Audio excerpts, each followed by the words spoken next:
माघ मास में आने वाली एकादशी को षटतिला एकादशी के नाम से जाना जाता है। इस दिन तिल खाने का अधिक महत्व होता है। इस व्रत को करने से व्यक्ति को धन धान्य की कोई कमी नहीं रहती। इस दिन भगवान विष्णु के संग माँ लक्ष्मी की पूजा व्रत करने का विधान है। इस बार फरवरी महीने में षटतिला एकादशी आज है। जो लोग षटतिला एकादशी का व्रत करते हैं उन्हें षटतिला एकादशी की व्रत कथा का पाठ अवश्य करना चाहिए, वरना पूजा का पूर्ण फल प्राप्त नहीं होता है। तो चलिए जानते हैं षटतिला एकादशी व्रत कथा के बारे में। षटतिला एकादशी व्रत कथा। पौराणिक कथा के अनुसार प्राचीन काल में एक ब्राह्मणी थी।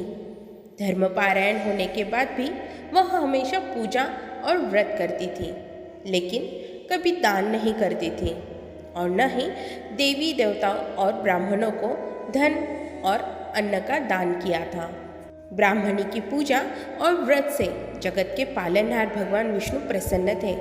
उन्होंने सोचा कि ब्राह्मणी ने पूजा और व्रत से अपने शरीर को शुद्ध तो कर लिया है, ऐसे में उसे वैकुंठ लोक तो प्राप्त हो जाएगा, लेकिन इसने कभी जीवन में दान नहीं किया है, तो वैकुंठ लोक में इसके भोजन का क्या होगा। इन सभी बातों को सोचने के बाद भगवान श्री हरि ब्राह्मणी के पास गए और उन्होंने ब्राह्मणी से भिक्षा मांगी।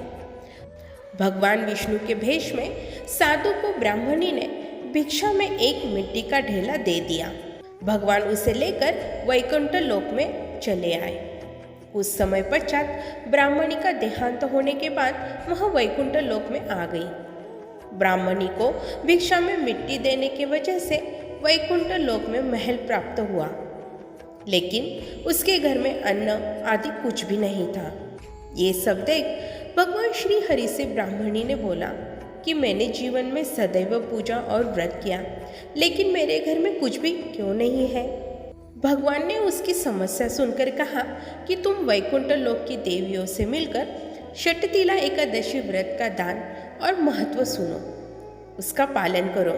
तुम्हारी सारी गलतियां माफ हो जाएगी और सारी मनोकामनाएं पूरी हो जाएगी। ब्राह्मणी ने देवियों से षटतिला एकादशी का महत्व सुना और इस बार व्रत करने के साथ साथ उसने तिल का दान भी किया। मान्यता है कि षटतिला एकादशी के दिन व्यक्ति जितने तिल का दान करता है उतने 1000 वर्ष तक वैकुंठ लोक में सुखपूर्वक रहता है। इस प्रकार षटतिला एकादशी की कथा संपन्न होती है। जय हरि विष्णु।